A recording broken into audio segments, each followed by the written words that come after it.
Halo, perkenalkan nama saya Rifan Kudekan. Saya dari kelas B. Ini saya mendapat tugas dari Bapak dosen pengampu, Bapak Robert Gabriel Lee, MTG, dengan mata kuliah anti korupsi dengan membuat video animasi dengan judul yang saya ambil adalah pilihan hari ini masa depan kita. Yuk, tanpa basa-basi, mari kita simak isi selanjutnya. Korupsi bukan hanya milik pejabat tinggi, artinya banyak orang mengira korupsi hanya dilakukan oleh orang-orang pemerintah atau pejabat tinggi, seperti mencuri uang negara atau menyalahgunakan kekuasaan. Tapi sebenarnya, korupsi bisa dilakukan oleh siapa saja di lingkungan sekolah, kampus, tempat kerja, bahkan di rumah. Korupsi juga bisa tumbuh dari hal-hal kecil di sekitar kita. Contohnya, membayar untuk mendapatkan nilai atau jabatan, atau menyontek saat ujian. Dari pilihan kecil yang membawa dampak besar. Contohnya, seorang siswa yang terbiasa menyontek bisa tumbuh menjadi pegawai yang memalsukan laporan. Jadi, pilihan kecil yang tidak jujur bisa berdampak besar bagi masa depan individu, masyarakat, bahkan negara. Bentuk korupsi yang pertama, mahasiswa menyuap panitia acara agar lolos seleksi lomba. Artinya, memberikan uang, barang, atau jasa kepada panitia agar diluluskan bukan karena prestasi, tapi karena uang termasuk dalam tindakan suap. Yang berikut, ketua organisasi menerima hadiah laptop dari vendor. Artinya, jika ketua organisasi menerima hadiah dari vendor yang berpotensi mendapatkan keuntungan atau kerjasama, itu bisa termasuk gratifikasi yang dilarang.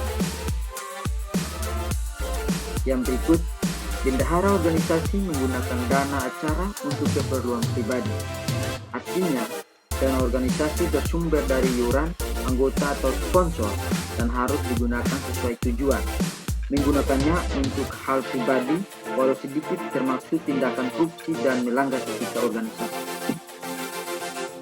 Yang berikut, oknum dosen meminta imbalan untuk menaikkan nilai. Artinya, dosen adalah pejabat publik dalam konteks pendidikan. Meminta imbalan uang, barang, atau jasa sebagai syarat untuk menaikkan nilai adalah tindakan pemerasan sekaligus penyalahgunaan kekuasaan. Yang berikut, pemalsuan data kegiatan untuk laporan. Artinya, mengarang data untuk laporan kegiatan, padahal kegiatan tidak sepenuhnya dilakukan, adalah bentuk korupsi. Biasanya dilakukan agar dana tetap cair atau tidak dikembalikan. Ada dua faktor penyebab korupsi. Yang pertama, faktor internal, dan yang kedua, faktor eksternal. Faktor internal yang pertama, tamak akan uang dan kekuasaan. Artinya, sifat serakah membuat seseorang selalu merasa kurang dan ingin mendapatkan lebih baik dalam bentuk materi maupun jabatan. Ketamakan ini mendorong individu untuk melakukan korupsi meskipun sudah memiliki penghasilan atau posisi yang layak. Contohnya, pejabat negara yang menyalahgunakan dana publik untuk keuntungan pribadi. Faktor internal yang kedua, gaya hidup mewah. Artinya, keinginan untuk hidup di luar kemampuan hedonis membuat seseorang terdorong untuk mencari uang dengan cara instan. Jika gaji atau penghasilan resmi tidak mencukupi gaya hidup mewah, maka jalan pintas seperti korupsi sering dipilih. Contohnya, terlibat dalam praktik suap atau penggelapan dana demi memenuhi gaya hidup. Yang berikut, faktor eksternal yang pertama, lingkungan permisif. Artinya, lingkungan yang permisif adalah lingkungan yang membiarkan, membenarkan, atau bahkan membiasakan perilaku korupsi.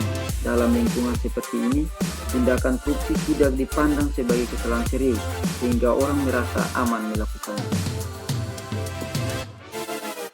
Faktor eksternal yang kedua, lemahnya pengawasan. Artinya, ketika sistem pengawasan dan kontrol terhadap keuangan, kebijakan, atau perilaku pejabat tidak berjalan dengan baik, maka peluang korupsi terbuka lebar. Pengawasan yang lemah bisa karena kurangnya petugas pengawas, tidak adanya audit berkala, atau ketidaktegasan dalam penindakan. Contohnya, tidak adanya pemeriksaan keuangan secara rutin. Sanksi hukum bagi pelaku korupsi. Berdasarkan Undang-Undang Nomor 31 Tahun 1990 tentang Pemberantasan Tindak Pidana Korupsi, sebagaimana telah diubah dengan Undang-Undang Nomor 20 Tahun 2001, pelaku tindak pidana korupsi dapat dijatuhi sanksi bagi berikut. Yang pertama, pidana penjara minimal 4 tahun, maksimal seumur hidup, tergantung pada beratnya tindak pidana yang dilakukan. Dalam beberapa kasus bisa juga dikenal hukum mati. Pasal 2 ayat 2.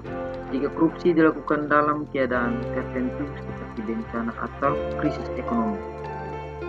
Yang berikut, denda minimal 200 juta rupiah, maksimal 1 miliar rupiah atau lebih bergantung pada jenis tindak pidana korupsi yang dilakukan. Yang berikut, perampasan harta. Negara berhak menyita hasil tindak pidana korupsi untuk pemulihan kerugian negara. Jadi, tujuan dari korupsi bukan hanya kejahatan yang merugikan keuangan negara, tapi juga merusak tatanan hukum, menghancurkan kepercayaan masyarakat, dan mengancam masa depan generasi bangsa. Upaya pemberantasan korupsi. Yang pertama, represi penegakan hukum tegas oleh KPK dan aparat.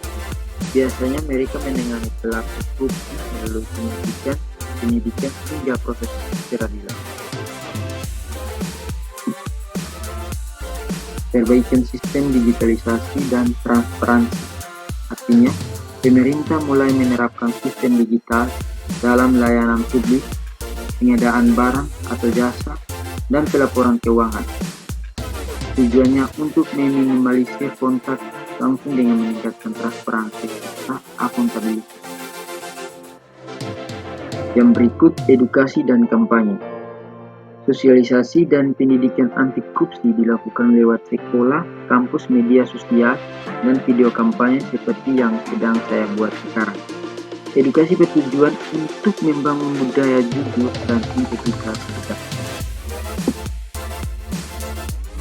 Mahasiswa anti korupsi adalah istilah yang menggambarkan peran aktif mahasiswa sebagai agen perubahan dalam mencegah, melawan, dan membudayakan nilai-nilai anti korupsi di lingkungan kampus dan masyarakat.